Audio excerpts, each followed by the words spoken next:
কুনতুম খায়রা উম্মাতিন উখরিজাত লিন-নাস তা'মুরুনা বিল মা'রুফ ওয়া তানহাউনা আনিল মুনকার। আল্লাহ আমাদেরকে শ্রেষ্ঠ উম্মাত করেছে, খায়রুল উম্মাহ, সব থেকে শ্রেষ্ঠ উম্মাত আমরা। বলুন সুবহানাল্লাহ। কি জন্যে? দুটো কাজ আমাদের, অন্যায়কে মিটাও, ন্যায়কে প্রতিষ্ঠিত করো। জোরে বলুন সুবহানাল্লাহ। যে কোনো জিনিস তার পরিষ্কার পরিচ্ছন্ন করতে হয়, নাপাকি দূর করতে হয়, প্লেটকে পরিষ্কারও করতে হয়, জায়গা পাক করে নামাজ পড়তে হয়, উজু করে নামাজ পড়তে হয়, উজু করে কোরআন ধরতে হয়। সব দেখুন, আগে বুড়াইটাকে শেষ করো, তারপরে ভালোর দিকে আসো। আর আমরা বুড়াইকে দেখে মুখ ঘুরিয়ে ভালো কাজ করি, এটা মুনাফিকি হচ্ছে। অন্যায়কে মিটিয়ে ন্যায়কে প্রতিষ্ঠিত করার নাম ইসলাম। জোরে বলুন সুবহানাল্লাহ। শুধু ন্যায় প্রতিষ্ঠিত করব বলার কথাটা যুক্তিসঙ্গত নয়। অন্যায়কে মিটিয়ে দিয়ে ন্যায়কে দেওয়া, অর্থাৎ মানুষকে প্রথম বলো যে এটা ভুল। যখনই বললে ভুল, আল্লাহ বলছে তাকে কিছু একটা ঠিক তো দাও। একটা মানুষ নোংরা জিনিস খাচ্ছে, তাকে বললো খেও না, আল্লাহ বলছে শুধু খেও না বললে হবে না, তাকে একটা ভালো হালাল খেতেও দাও। ঠিক তেমনই ইসলাম বলছে অন্যায়কে রোকো, তার রুকার পরে কিছু তো দিতে হবে, ভালোটা দাও। তাহলে রুকে দাও। জোরে বলুন সুবহানাল্লাহ। তো বড় দুঃখের বিষয়, আমরা ইসলাম ধর্মের অনুসারী, আমরা আমাদের ধর্ম কর্ম নিয়ে থাকি। মানুষ হিসাবে আমার ইসলাম শিখিয়েছে সর্বধর্মের মানুষকে ভালোবাসা, সর্বধর্মের মানুষের সহযোগিতা করা, সর্বধর্মের মানুষের নিরাপত্তার কথা, সর্বধর্মের মানুষের সুখে শান্তির কথা, সব কিছু আল্লাহ ইসলাম দিতে বলেছে।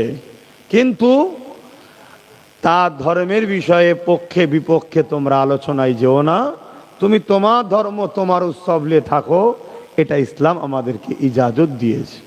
কিন্তু বারবার আমরা দেখছি বর্তমান পরিস্থিতিতে ইসলামের ওপরে এক শ্রেণীর মানুষ পুরো পৃথিবী জুড়ে বারবার আঘাত দেয়, কখনো আল্লাহ নিয়ে, কখনো কোরআন নিয়ে, কখনো রসুল নিয়ে, কখনো ইসলাম নিয়ে। আমরা সবাই জানি আমার আল্লাহকে কেউ আঘাত দিলে দিতে পারে না। কেন? আমার আল্লাহ কারো মুখাপেক্ষী তো নয়, ভোটাভুটি তো সরকার নয়। আমার আল্লাহ তিনি খোদ মালিক, তিনি খোদ মালিক। লিল্লাহি মা ফিস সামাওয়াতি ওয়া মা ফিল আরদ, জমিন আসমান এবং এর মধ্যে যা আছে সব কিছুর একমাত্র স্রষ্টা মালিক কে? জবান খুলে বলুন কে? লাহু মুলকুস সামাওয়াতি ওয়াল আরদ, জমিন আসমানের একমাত্র বাদশা হলেন আল্লাহ। জোরে বলুন সুবহানাল্লাহ। বড় দুঃখ, কিছু মানুষ কোরআনের উপরে আঘাত দেয়, বারবার কোরআন লে ক্রিটিসাইজ করে, কিন্তু এদের মুরদ নাই কোরআনের চ্যালেঞ্জে আসা। কোরআন বলেছে, আল্লাহ বলছেন কোরআন কোনো বই নয়, কোরআন হলো কালামুল্লাহ, আল্লাহর কথা। কোরআন কোনো পুস্তক নয়, কোরআন হলো আল্লাহর কথা। জোরে বলুন সুবহানাল্লাহ। কোরআন অর্থাৎ আল্লাহ বলছেন তোমাদের যদি সন্দেহ হয় এ কোরআনের ওপরে, তাহলে তোমরা আল্লাহ ছাড়া সবাইকে এক জায়গায় করো, করে কোরআনের না একটা কিতাব লেখো। তোমরা পারবে না একটা সূরা লেখো, তাও পারবে না একটা লাইন তৈরি করো, আল্লাহ পাক তারপরও বলছে এটাও তোমরা পারবে না। জোরে বলুন সুবহানাল্লাহ। পৃথিবীতে এত চর্চা চলছে, কেউ আজ পর্যন্ত পেরে উঠতে পারেনি। চলে আসুন, আমার রসুলের ওপরও কিছু কিছু মানুষ আঘাত দিচ্ছে। আমার নবী পাক সাল্লাল্লাহু আলাইহি সাল্লামকে আল্লাহ যেমন বেমিসাল, তার বন্ধুকেও বানিয়েছে বেমিসাল। জোরে বলুন সুবহানাল্লাহ। আমরা দেখি অনেক সময় আকাশে চাঁদ উঠলে চাঁদনি রাত্রিরে চামচিকে দেখবেন ডানা মেলে। হারা চামচিকে তুই ডানা মেলিছিস কেন রে? বলছে আকাশে চাঁদের আলোকে রুখে দেবো। ভাই চামচিকে কি চাঁদের আলো রুখতে পারে? হ্যাঁ, তা চামচিকে যদি চাঁদের আলো রুখতে না পারে, তা মানবরূপী কিছু চামচিকে আছে, চাঁদ যার গোলাম, চাঁদ যার গোলাম, চাঁদ যার উম্মত, সেই রসুলকে মিটাতে কখনো কেউ পারেনি আর পারবেও না। জোরে বলুন সুবহানাল্লাহ। শেষ হলো ইসলামের উপরে আঘাত দেয়। আর ইসলাম এমন একটা সুন্দর জীবন ব্যবস্থার নাম, ইসলামকে যখনই যেখানে আঘাত দিয়েছে একটা ভালো রেজাল্ট হলো এটা। ব্যথা হলে যেমন সন্তান হবার সময় এসে গেছে, ইসলামের উপরে যত আঘাত হয় তার মানে ইসলাম মানার লোক সেই এলাকায় বাড়ার সময় হয়েছে। জোরে বলুন সুবহানাল্লাহ। আপনি দেখুন না, আমেরিকা পৃথিবীর দাদা super power George W Bush বলেছিল আমেরিকা ইসলাম রাখবো না, মুসলিমদের ভিসা বন্ধ করে দিল। আমার আল্লাহ জর্জ ডব্লিউ বুশকে বলল, তুই কি ইসলাম রুখবি?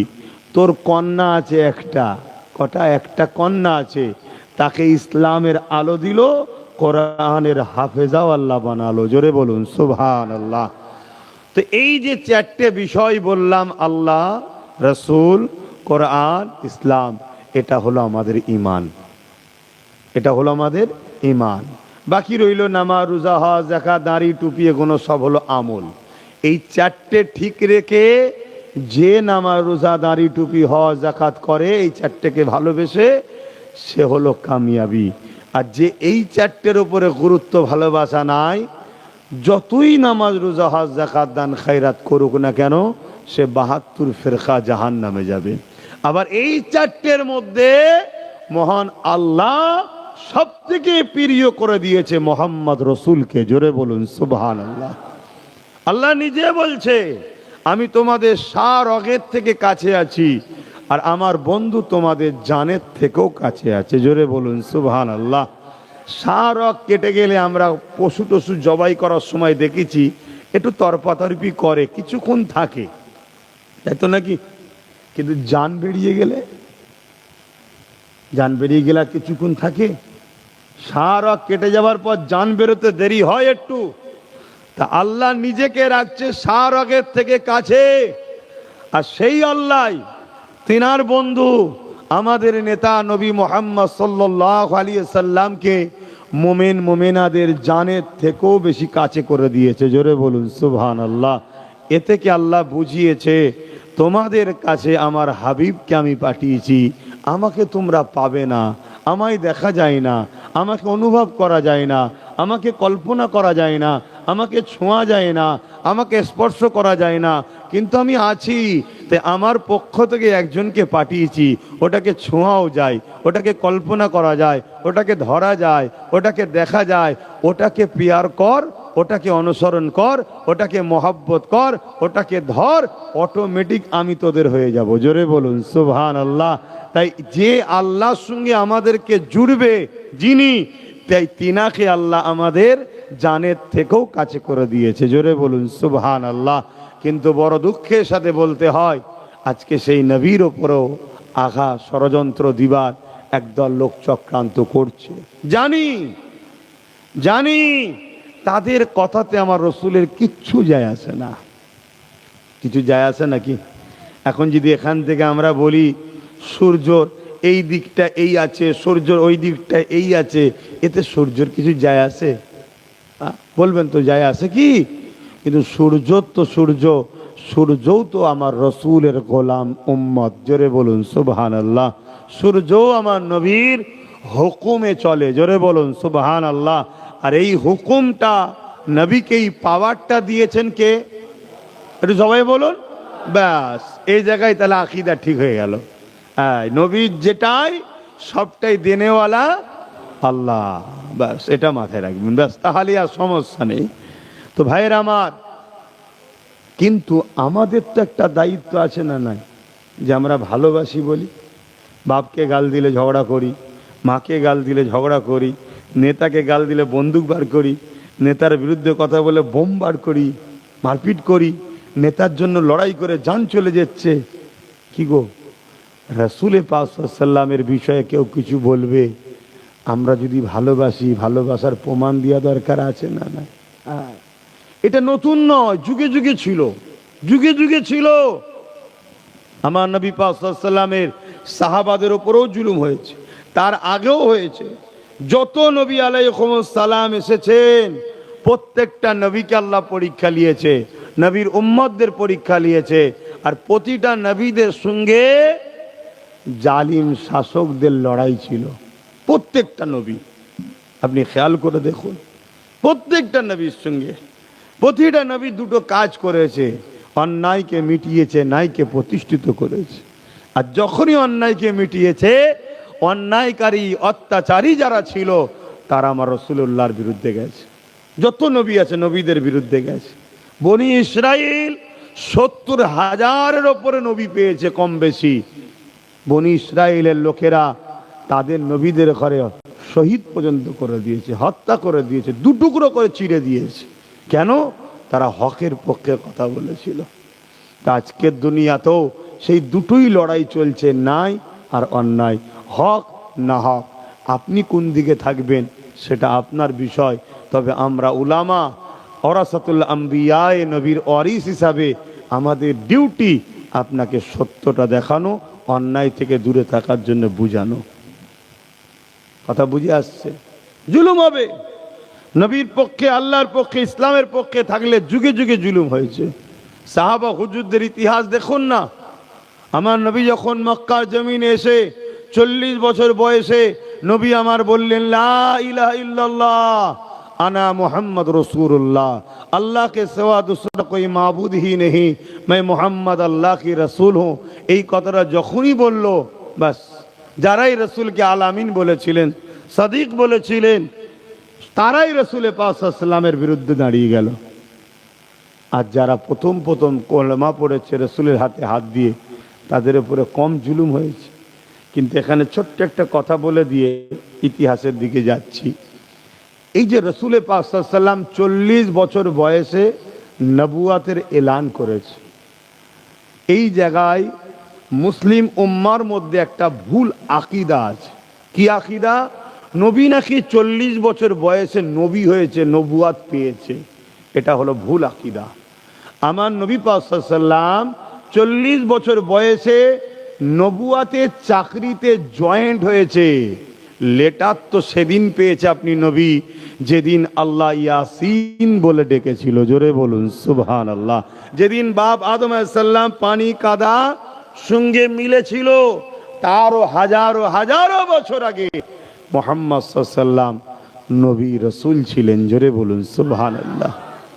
তাহলে আজকে আমাদেরকে ঘরেও দুশ্মন, বাইরেও দুশ্মন। ঘরের দুশ্মন কিভাবে শেষ করছে? বড় সুট পয়জনে, বড় সুট পয়জনে পলিসির সাথে শেষ করছে। মুখে দাঁড়ি, মাথায় টুপি, হুজুর সেজে, মৌলানা সেজে, মুফতি সেজে, বক্তা সেজে আসছে, এসে আমাদেরকে বলছে আমার নবী 40 বছর বয়সে নবুয়াত পেয়েছে, তার আগে নবী ছিল না, 40 বছর বয়সে নবী নবুয়াত পেয়েছে। বলেই সুবহানাল্লাহ বলি লিখছে। আমরা যেই সুবহানাল্লাহ বলবো অমনি মান চলে যাবে। কথা বুঝছেন না? বোঝেন না? এটা হলো ঘরের দুশ্মন। এটা কিসের দুশ্মন? ঘরের। আর এদেরকে অর্থ দিয়ে পরিচালনা করাই কারা? বাইরের দুশ্মনরা। কেন? বাইরের দুশ্মনরা জানে যতক্ষণ না মুহাম্মদ রসুলের উম্মতদের দিল থেকে ঈমানকে না সরাতে পারবো, ততক্ষণ এদেরকে মিটানো সম্ভব নয়। এরা এক মঈনুদ্দিন আজমিরি হলেই যথেষ্ট, এরা এক সালাউদ্দিন আইবি হইলেই যথেষ্ট, এরা একজন মোহাম্মদ বিন কাসেম যদি হয় ওতেই যথেষ্ট, এরা একজন যদি আব্দুল আজিজ মুহাদ্দিস দেহলভী হয়ে যায় ওতেই যথেষ্ট। কথা বুঝলেন? কেন? ইমানের পাওয়ার এত পাওয়ার। তাই বড় প্ল্যান মাফিক আমাদেরকে একদল লোক ভেতর থেকে আমাদের ইমান নামক পাওয়ারটাকে সরাচ্ছে, আর আরেক দল লোক প্রকাশ্য আমাদের জানমালকে লুটার জন্য চেষ্টা করছে। যারা জানমাল লুটতে চাইছে তারা আমাদের সঙ্গে একবার নয়, লক্ষবার যুদ্ধ করেছে, ডাইরেক্ট। প্রত্যেকবারই ওদের জবানা জব্দ আমরা করে দিয়েছি। বলুন সুবহানাল্লাহ। আরো জোরে বলবেন না সুবহানাল্লাহ? তোরা বারবার চিন্তা করে দেখেছে যে কোন পাওয়ার এরা জেতে। ম্যান পাওয়ার নেই, মানি পাওয়ার নেই, মাসুল পাওয়ার নেই, ম্যান্ডেট পাওয়ার নেই, রাজ পাওয়ার নেই, অর্থ পাওয়ার নেই, তারপরেও যেতে কি করে? রিসার্চ করে তারা দেখেছে এদের অন্তরে একটা পাওয়ার আছে, যে পাওয়ারটা পারমাণবিক বোমকে থেকেও পাওয়ার, যেটা হলো সবুজ গম্বুজওয়ালার সঙ্গে কানেকশান মহব্বত ও আদবের। জোরে বলুন সুবহানাল্লাহ। অতএব এদের দিলে যেমন করে হোক হুজুরের মহব্বত ও আদবের কানেকশানের তারটা কেটে দাও। কথা কিছু বুঝতে পারছেন? এরা কাজ করছে ভেতরে ভেতরে। আর যখনই তার কেটে যায় তখন আমরা দিশেহারা হয়ে যাই। কেননা আমরা নিজেরাই বলি আল্লাহ আপনার দয়াতে আমরা কামিয়াবি হই, আল্লাহ আপনার দয়াতে আমরা বিজয় লাভ করি, আল্লাহ রহমত ছাড়া কামিয়াব নাই। আমরা প্রত্যেকেই বলে থাকি আল্লাহ আপনার রহমতে আমাকে সাকসেসফুল করুন। এ আমার আব্বা জানেরা, মায়েরা, যুবকেরা, বোনেরা, আল্লাহ পাকের রহমতটা কি আল্লাহ সূরা আম্বিয়ার মধ্যে জানিয়ে দিলেন, ওয়া মা আরসালনাকা ইল্লা রাহমাতাল লিল আলামিন। আল্লাহর রহমত হলো হযরতে নবী মুহাম্মদ রাসূলুল্লাহ। অর্থাৎ যার দিলে নবীর প্রেম আর আদব আছে, অর্থাৎ তার মধ্যে ঈমান আছে। যার মধ্যে ঈমান আছে সে কখনো সংখ্যা দেখে না, সামনে কত পাওয়ার দেখে না, সামনে সুপার পাওয়ার দেখে না, সে আমেরিকা দেখে না, সে ফ্রান্স দেখে না, সে ডোনাল্ড ট্রাম্প দেখে না। আর আমার দেশের এই যে অযোগ্য পদার্থ মোদিকেও